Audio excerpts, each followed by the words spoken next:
Hey guys, what is up? Fluffy Ninja from Warp Crew Paintball and Warp Sport Chicagoland here with another episode of the Weekend Loadout. If you don't know what this show is, I take one of my paintball markers and show you a setup that I would use for a weekend to play.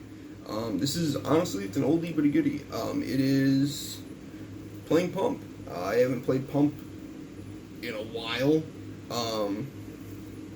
And when I did play Pump, when I started playing Pump, I started with an Empire Sniper, actually. And that's what this marker is. This is an Empire Sniper. A&S Gear was letting them go for super cheap, so I was like, yeah, sure, and it's brand new, so I was like, yeah, why not? And it comes in like olive green, which is like one of the limited colors I think that Empire did for a little bit. So yeah, right away I take the Hitman mod off just because I'm not a huge fan of the Hitman mod. Like, they're like, oh, it helps you shoot fit. Not really. It's okay. It, helps a little bit, but whatever. We're using the stock barrel on here. I believe it's a 685. Most of the fields that I go to, 685 is a good enough bore for their decent-ish paint. So, and if you're shooting Pump, if you can get some decent paint, that's really good because your first shot really does matter, especially if you're not that good at snap shooting. On top, we have the Dye LTR loader. Absolutely love this loader. I'm probably going to be switching to either a Spire IR, or if I can get my hands on a Spire 3 for a decent price, I'll probably go with the Spire 3, because the Spire 3 was my absolute favorite loader, and it still is. And then, of course, my 77 First Strike tank with my Immortal Air Reg. Absolutely love this regs. Make sure that, my tank is outputting at the correct pressure for all my guns, which is awesome. So, yeah, that is this weekend's loadout. It's just an Empire Sniper. I really do love playing Pump. The only Pumps that I've really played with were the Empire Sniper when it originally came out, and I was one of the people that identified the binding problem for them. So what happens is this is made out of Delrin, and this is made out of aluminum, and there's channels grooved in here. So if you're playing Pump, and if you're, wiggling your pump handle back and forth as you're, cocking your marker, like, what it does is it shaves down the Delrin, and it starts leaving, just chunks in there that your center pump rod here gets bound up on, and it gets in the spring, and it's horrible, and it turns into a real grindy kind of movement.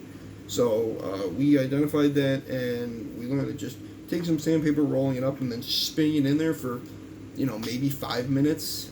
You'll smooth down all the Delrin again, and you're totally fine. And usually after that, you won't really have an issue. So it's really nice. If you are looking to get into Pump, Empire Snipers are definitely good markers. I know a lot of people like the KP3s, but the KP3s don't come with an auto trigger. They don't have, granted, it is a huge improvement from the KP11 that I used to use. I remember when they sent me one of those, and it was awful. It was just so bad that I used that, and I was like, nah, I think I'm going to switch to a Sniper. And this comes with dual pump rods, comes with an auto trigger, so that's really nice. Comes with a really nice Delrin bolt. And it's just really a good pump overall, I think. And that's just my opinion. But the other pump that I used was an MVP from Bob Long. If you can find one of those, good. If not, that's too bad, because they're probably one of the most fun pumps to play with.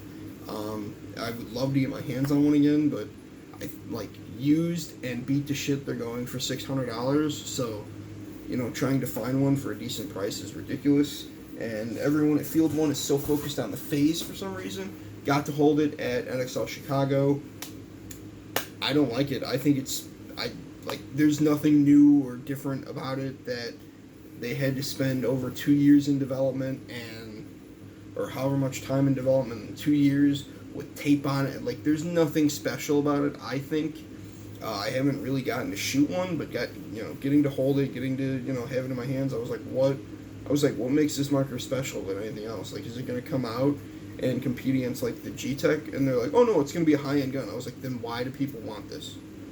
And they didn't really have an answer for me, but I was like, man, hopefully you guys develop the MVP again pretty soon, or the MVP2 that we heard about 4 years ago? 5 years ago, maybe? I don't know. Who the fuck knows? But, and then another good pump is just build your own pump out of an autococker. Granted, if you have a perfectly functioning autococker and you take it apart, you're an asshole. But if you just, you put the parts together, it really is fun putting that together and building your own pump. Probably the smoothest pump that I ever shot, and that a lot of people shot that shoot pump guns, was my Oracle build. They said that that was probably one of the best pumps they've ever shot, and that was super, like nice to hear. That I was like, wow, something I built is something smoother than, like CCM or whatever. CCMs are really good pumps too. Like those are really really nice, but again, they're a little bit pricey, and I don't know. I don't think that they're super worth it, but the guys that do have them swear by them, and I shot one for a long time. Krista had one for a little bit, and it was really nice, but she didn't really like playing pumps, so we got rid of it. But if you can build your own cocker pump, your own sniper pump, or whatever it's considered, it really does, like you put part of yourself into that marker. And, like my Oracle pump, and, I was sad to have to sell it, but bills are bills. But again, the guy that had it, or the guy that has it, is like, this is one of the smoothest pumps I've ever shot. And I was like, well, thank you, I hope you take care of it. I hope that, it gets you lots of kills. And hopefully I can build another one someday. That would be really nice, I think. Maybe not an Oracle pump, but if I could just build a pump, I would be really happy with it. So yeah, that is this weekend's loadout. Thank you guys so much for watching. Thank you guys so much for subscribing. If you're a subscriber, we're over 600 subscribers, which is absolutely awesome. I never thought that me doing just dumb rant videos and maybe playing video games here and there, and I know video games aren't the most watched thing, and I know people really like to see like the different combinations that I come up with, and I know people really want, gameplay video, but trying to get to a field and have cameras working and then not have fucking paint problems like I did at the big game the other week, it really turns into a huge hassle for something that's supposed to be fun and relaxing for me. So gameplay might be coming. I don't actually know if I can get out to a field this weekend. I'm supposed to go to Sherwood, but that's going to be a Mission Masters game, and Mission Masters games are not fun for me. Play for 45 minutes, sit for 45 minutes. I mean, that's standardly what I do anyway. But I like to kind of do that on my own terms, not, oh, hey, we have to walk all the fucking way over here. We're going to play here for 45 minutes. If you get shot out, that's too fucking bad, and walk back. Like, that just sucks. Like, that's not what paintball is. And whoever developed those games really needs to kind of rethink their views on paintball, because that does not seem fun. And people, they go to them are like, yeah, it was okay. Like, that's pretty much all I've ever heard about Mission Masters games. Yeah, it's okay. So I don't know. Again, I would love to put on scenarios for other fields, but so far nobody's approached me. So, oh well. So yeah, thank you guys again for watching, and I will catch you in the next video. Bye.